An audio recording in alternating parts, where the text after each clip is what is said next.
Welcome to business coaching institute. आप सभी साथियों का बिजनेस कोचिंग इंस्टीट्यूट में स्वागत है।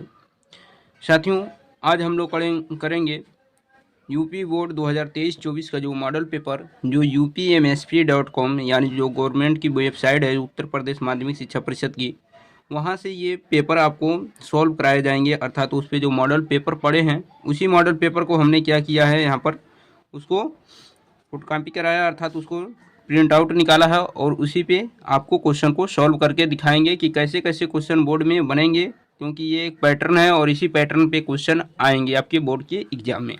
तो पूरे पैटर्न को अभी आप समझ लेंगे तो बेहतरीन रहेगा, ताकि बोर्ड के एग्जाम में आपकी समय की बचत होगी। चीज़ें पहले समझ लीजिए, इसी पैटर्न पे आपका पेपर होना है, तो इसलिए पूरे प्रोसेस को अच्छी तरीके से समझें और समझने के बाद ही क्वेश्चन को सॉल्व करें।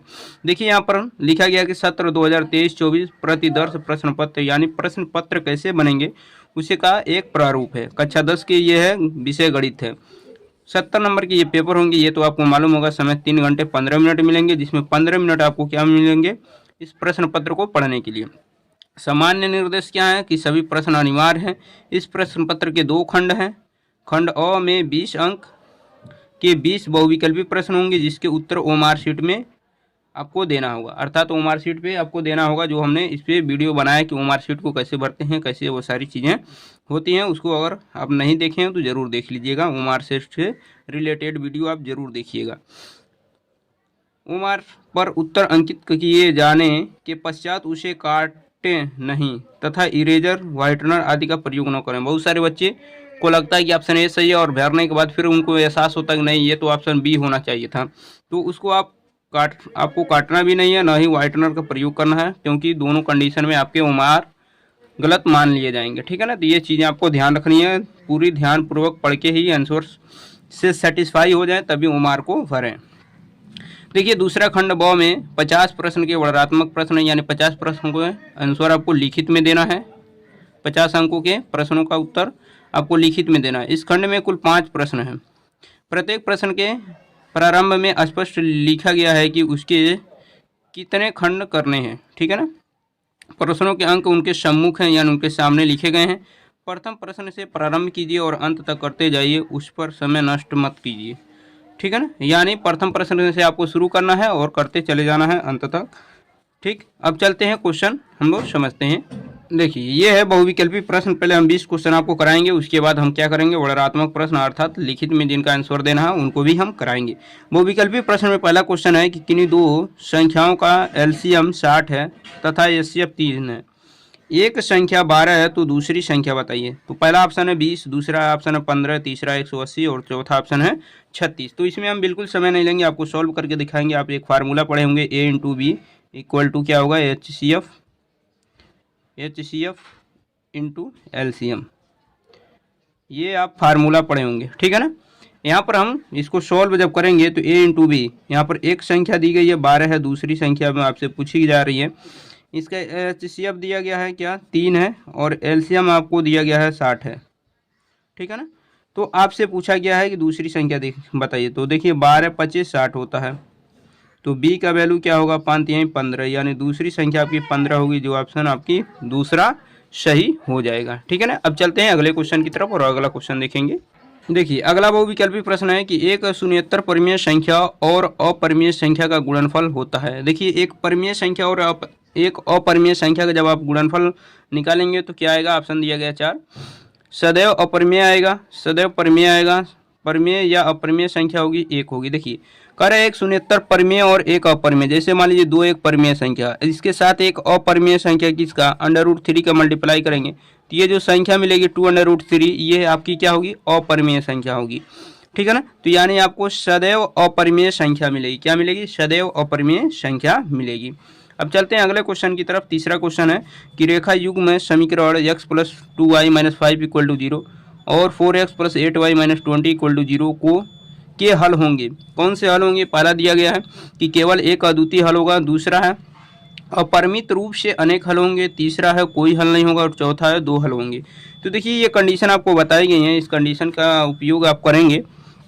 जैसे आपको बताया गया है कि a1/a2 = b1/b2 = c1/c2। इस कंडीशन से आप जांच के बता सकते हैं कि कितने हल होंगे भी या नहीं होंगे। तो देखिए ए का वैल्यू क्या है 1 है, और यहाँ पर A2 का वैल्यू क्या है 4 है। अच्छा, B1 का वैल्यू क्या है 2 है, B2 का वैल्यू क्या है 8 है, C1 का वैल्यू क्या है -5 है, और C2 का वैल्यू क्या है -20 है। इन सबको जब सॉल्व करेंगे तो देखिए 2 1 जा 2, 2 4 जा 8, 5 1 जा 5, 5 4 जा 20, यानी सबको सॉल्व करने पर 1/4 आएगा। क्या क्या आ रहा है, सबका आंसर 1/4, 1/4, 1/4, यानी सब 1/4 आ रहे हैं। और 1/4 आते हैं कम, तो उस कंडीशन में क्या होगा, केवल एक अद्वितीय हल होगा नहीं, अपरिमित रूप से अनेक हल होंगे। ये आपकी सही हो जाएगा, क्योंकि सब अगर बराबर हैं तो उस कंडीशन में संख्याएं क्या रेखाएं क्या होती हैं, एक दूसरे के ऊपर होती हैं, और एक दूसरे के ऊपर जब होती हैं तो अपरिमित रूप से अनेक हल होते हैं। ठीक है ना, तो ये ऑप्शन दूसरा आपका सही हो जाएगा। आगे देखिए, कर वह सबसे बड़ी संख्या जिसे 70 और 125 को विभाजित करने पर क्रमशः शेषफल 5 और 8 प्राप्त होता है। तो देखिए, जब शेषफल 5 और 8 प्राप्त होता है तो ऐसे कंडीशन में आपको करना क्या होगा कि 70 में से 5 को घटा देंगे तो क्या आएगा आपका 65, और 125 में से 8 को घटाएंगे तो देखिए 15 में से 8 गया 7, ठीक है ना, और यहाँ पर बचेगा 1, यानी 117।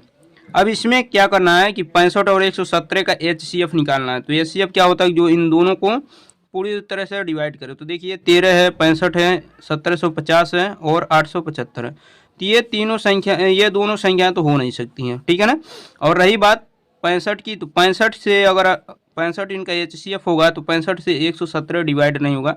केवल केवल 13 ऐसी संख्या है जो 65 को भी डिवाइड करेगी और 117 को भी डिवाइड करेगी। आप देख सकते हैं 13 5 65 और 13 नाम 117 है, तो वह संख्या क्या होगी 13 होगी, जो 65 और 117 को भी डिवाइड करेगी। और अगर वो संख्या 70 और 125 होगी तो 13 से जब डिवाइड करेंगे तो इसमें 5 शेष बचेंगे और इसमें क्या होंगे 8 शेष बचेंगे, ठीक है ना। तो उम्मीद है कि ये चीज़ें बहुत अच्छी तरीके से आपको समझ में आ रही होंगी।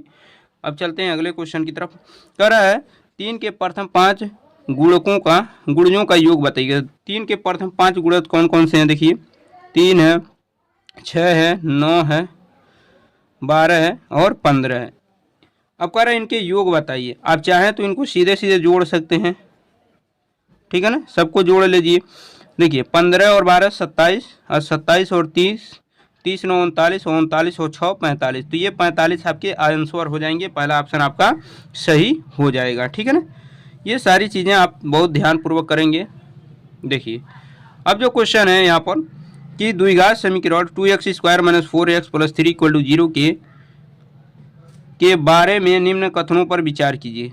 दिया गया कि दिए गए समीकरण के विविधकर शून्य से कम है। अब देखिए शून्य से कम है या नहीं है, इसके बारे में आपको क्या करना होगा, जांचना होगा। समीकरण के कोई मूल वास्तविक नहीं है, समीकरण के विविधकर शून्य है, समीकरण के मूल वास्तविक है, और आगे लिखा निम्नलिखित में से सही उत्तर का चयन कीजिए। यानी ये 4 ऑप्शन आपके उत्तर नहीं होंगे। अभी आपके उत्तर वाले ऑप्शन हम दिखाएंगे, पहले इनका विविधकर निकाल लिया जाए। D = क्या होगा B² - 4AC।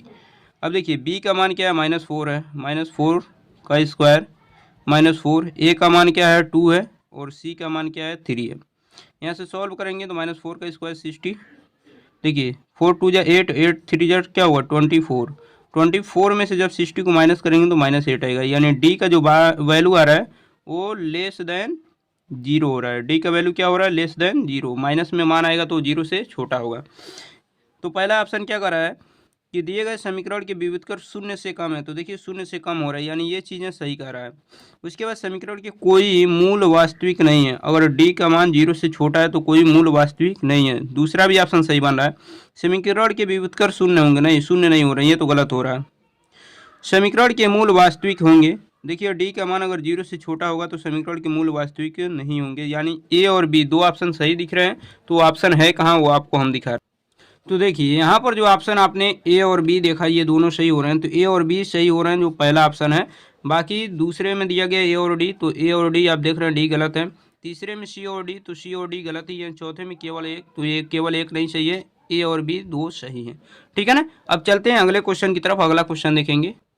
अब देखिए अगला क्वेश्चन क्या है, 7 नंबर, जो इससे पहले 6 नंबर तक आपको बहुविकल्पी बता चुके हैं। 7वां नंबर जो क्वेश्चन है कि AOBC एक आयत है जिसके 3 शीर्ष A03 B03 और B50 हैं, इसका विकर्ण क्या होगा। तो देखिए इसके लिए हम यहाँ पर एक छोटा सा आयत बना रहे हैं, ठीक है ना।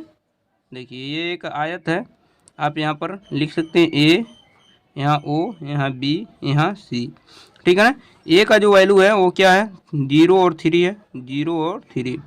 B का वैल्यू जो है वो है 0 और 3, सॉरी O का, और B का जो वैल्यू है वो 5 और 0 है, और आपसे C का वैल्यू नहीं दिया गया है। अच्छा, इसमें पूछा गया कि इसका विकर्ण है, तो देखिए ये भी एक विकर्ण है, ए भी क्या है एक विकर्ण है, और ए भी एक विकर्ण है। तो विकर्ण का जब निकालेंगे तो दो बिंदु के बीच की दूरी का जब आप निकालेंगे तो फार्मूला होता है x2 माइनस x1 का वर्ग यानी 5 का वर्ग सीधे सीधे, और y2 माइनस y1 का वर्ग यानी 3 का वर्ग, ठीक है। तो आप यहाँ पर जब सॉल्व करेंगे तो 5 का वर्ग 25 और 3 का वर्ग 9, दोनों को ऐड करेंगे तो √34 हो जाएगा, और √34 आपका तीसरा ऑप्शन सही हो जाएगा, ठीक है ना। देखिए जब इसमें से एक एक वैल्यू दिए गए हैं और एक एक वैल्यू शून्य दिए गए हैं तो उस तरह कंडीशन में आप डायरेक्ट √x² प्लस y² से सॉल्व कर सकते हैं, आप यहाँ पर देख भी सकते हैं। तो √34 आपका सही आंसर हो जाएगा। अगले क्वेश्चन की तरफ चलिए। अगला क्वेश्चन है कि यदि समीकरण x² प्लस kx माइनस 5/4 = 0 का एक मूल्य 1/2 है तो k का मान बताइए। पहला ऑप्शन है 2, दूसरा ऑप्शन है -2, तीसरा ऑप्शन है 1/4 और चौथा ऑप्शन है 1/2।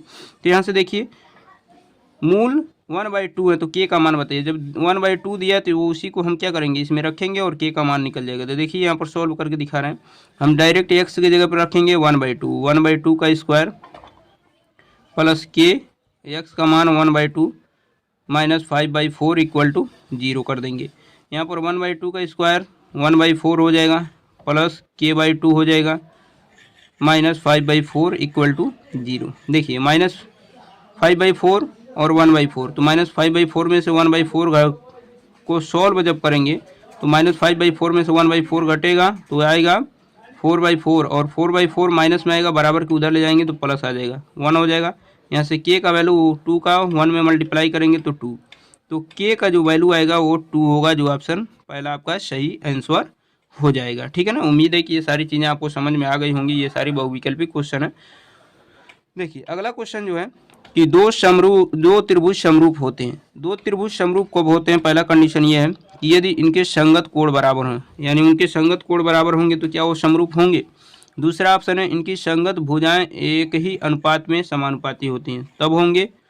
उपरोक्त दोनों इनमें से कोई नहीं। तो देखिए जब समरूप क्यों प्रूव किया गया था तो वहाँ पर आप देख रहे थे कि उनके संगत कोण क्या हो रहे थे, बराबर हो रहे थे, और उसके साथ साथ उनकी संगत भुजाओं का अनुपात भी बराबर हो रहे थे। तो इसलिए ऑप्शन तीसरा जो दिया गया उपरोक्त दोनों यानी ए और बी दोनों सही हैं, इसलिए तीसरा ऑप्शन भी आपका सही हो जाएगा, उपरोक्त दोनों, ठीक है ना।